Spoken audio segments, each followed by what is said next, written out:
Hello, my fellow listeners, Mass Free Thinker here, giving me a little bit of time to evaluate the State of the Union address Trump made tonight. Honestly, I thought it was a really good speech. He touched upon issues that Americans face today, including the opioid crisis, the threat of North Korea, radical Islamic terrorism, our crumbling infrastructure, but most importantly, immigration reform. There were some other issues that he did not touch upon, including the environment, deteriorating race relations, and increased polarization of our politics.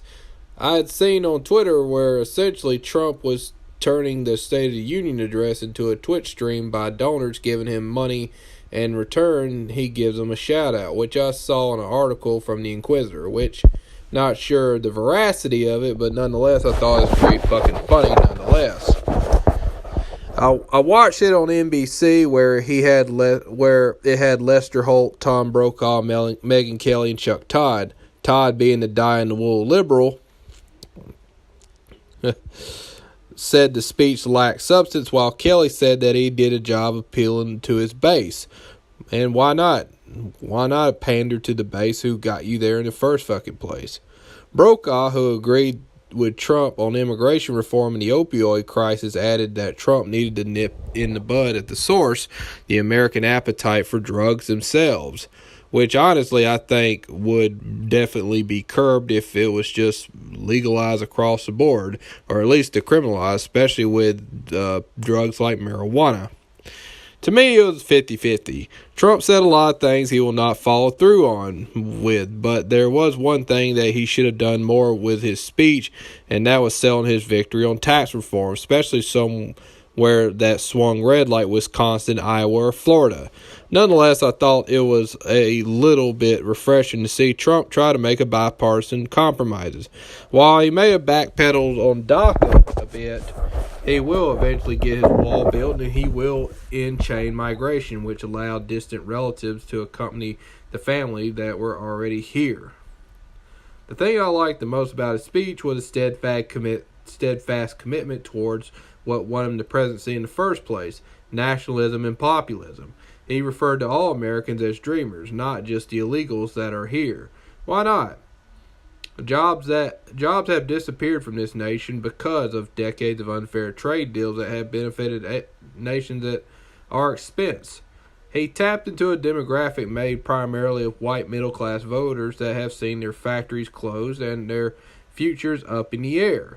That is why Trump won Rust Belt states like Wisconsin, Michigan, Ohio, and Pennsylvania, the states that got left behind in Obama's recovery.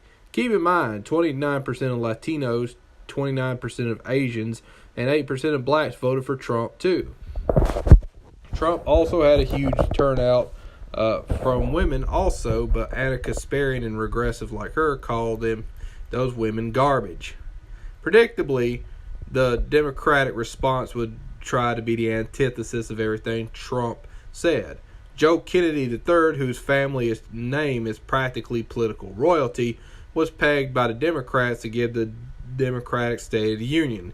He was at Fall River, Massachusetts, and immediately he touted that it was a city built by immigrants. It was built on the backs of immigration. Number one, Fall River's history, and this is what I call bullshit on number one, Fall River's history goes all the way back to the 17th century with the Pilgrims and colonial settlers. I guess you can call them immigrants, but they weren't just immigrants. These were people that were settling and trying to make a new life.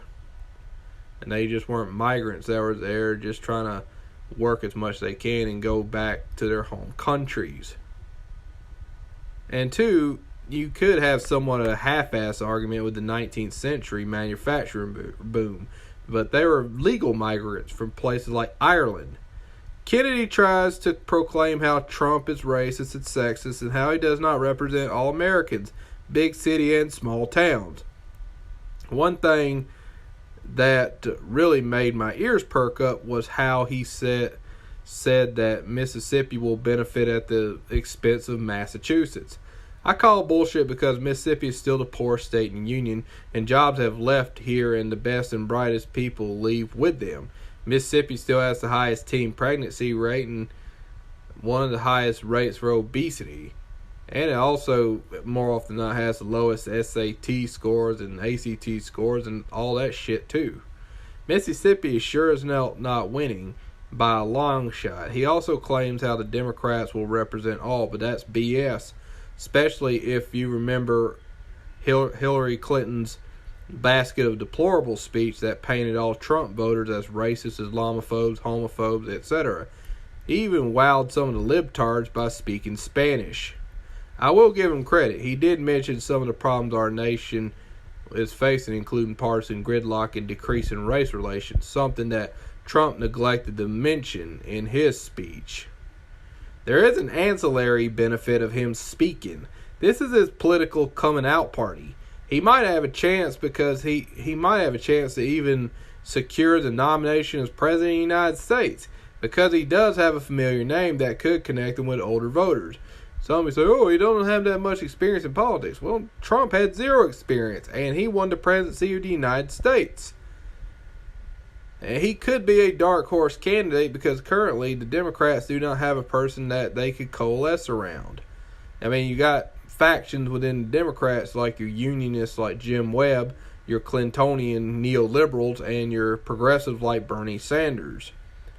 His mention of Black Lives Matter certainly is a dog whistle to the progressive wing of the Democrats, and I just thought it was such stunning bullshit trying to compare Black Lives Matter with the civil rights movement of the 1950s and 60s that fought for actual social justice issues, while these guys just your garden variety social justice warriors that bitch and moan about how bad everything is in America and how blacks got it so bad, even though blacks got it better than they ever had in our nation's history. I mean, if the Democrats are going to regain white votes that have since been lost, they will have to loose themselves from this social justice warrior shit. In closing, the Democrats are in a tight spot.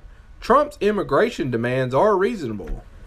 If they are the party of partisan gridlock like the Republicans were under Obama, then they will become even more unpopular and could have a GOP candidate unseat them from either a congressional district or from their senatorial seats that are going to be hotly contested, like in Missouri. But if they do work with Trump and they give Trump what he wants, then they will be seen especially by their rabid left-wing social justice intersectional feminist base, as backsliding compromisers that have no backbone and cannot stick by their values. Trump gave an excellent speech that threw bones to even the Democrats, especially when he said that he'd invest $1.5 trillion in our nation's infrastructure, and I agree with that because this would be a boon to the economy. I mean, but the problem is, where is all this money going to come from, especially since you can make the old guns and butter argument. I mean, are you going to invest in our infrastructure and at the same time brag about you're going to have the best military the world has ever seen? You can't fully fund the military and then fully fund our infrastructure without at least raising some taxes or trying to generate revenue some other way. Honestly, and at the same time also you talk about having a nuclear stockpile that will prevent any other power from trying to launch their nukes at us, kind of going back to the old Cold War days of mutually assured destruction, or MAD. I think honestly we will continue to have partisan bickering and it will probably be more the same, but the Dems don't have much of an answer.